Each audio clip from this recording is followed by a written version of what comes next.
Jangan engkau penjarakan ilmu di balik angka dan abjad-abjad. Ilmu untuk disebarluaskan.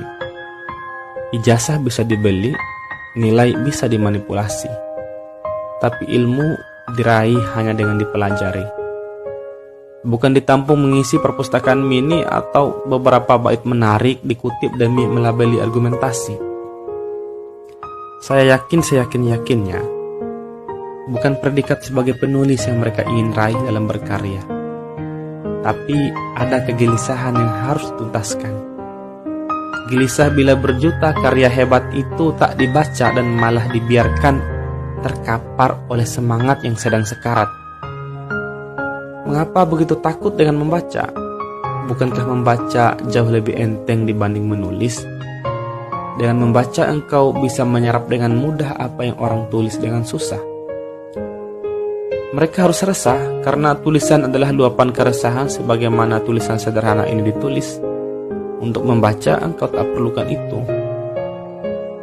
Boleh jadi butuh 1 hingga 2 tahun untuk menulis, tapi hanya butuh 1 sampai 2 hari untuk membacanya. Enteng bukan? Jadi pembaca tak perlu banting kepala. Jangan jadikan buku sebagai hantu, ia tak semenakutkan itu. Bukan pula ia sebagai musuh yang menciderai. Justru pikiranmu lah yang terciderai bila ia engkau abaikan.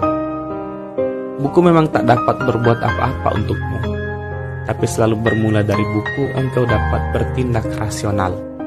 Tampaknya tindakan menjadi emosional. Ia hanyalah benda mati, tapi engkau dapat membuatnya hidup dalam dirimu dan dalam diri orang lain. Pertama-tama membacalah. Lalu menulislah, sebarkanlah ilmu itu, berdiskusilah, semuanya itu adalah perwujudan pikir yang masih ada dalam diri. Tanpa pikir, engkau laksana raga kehilangan jiwa, manusia tanpa kepala tampil sebagai mayat berjalan. Membacalah sebelum engkau menulis, mereka yang banyak menulis adalah mereka yang sudah banyak membaca. Lalu diskusikanlah kembali agar ia tak jadi bacaan yang mati. Berdiskusi untuk menyebarluaskan buah pikiran bukan demi eksistensial. Lalu tuliskanlah kembali. Tuliskan apa yang engkau pikirkan agar orang dapat ikut memikirkan pikiranmu lewat apa yang kau tuliskan. Semoga saja sejengkal usaha kecil itu dapat memberi perubahan dan pencerahan. Sebab hanya mereka yang tercerahkan yang dapat memberi pencerahan. Hanya mereka yang termanusiakan yang dapat memanusiakan. Dan hanya mereka yang paham agamalah yang dapat memahamkan orang tentang agama. Apa yang dikatakan Thomas Bartholin bukan untuk retoris, tapi harus saya kutip karena di dalamnya ada hikmah.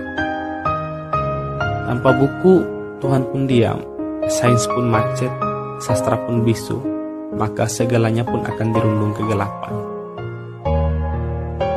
Agamaku mengajarkan hikmah itu adalah barang hilangnya orang mukmin, dan ambillah ia dimanapun ia berasal. Buku tak dapat memberi perubahan, tapi selalu dari hasil baca buku perubahan itu terinspirasi. Cita-cita final dari itu semua adalah perubahan. Bukan hanya merubah keadaan, tapi merubah demi tatanan yang lebih baik. Tatanan tanpa kebodohan, tatanan tanpa kemunafikan, tatanan anti perindasan dan berbagai macam jenis kezoliman. Semua itu bisa terwujud berawal dari pencerdasan.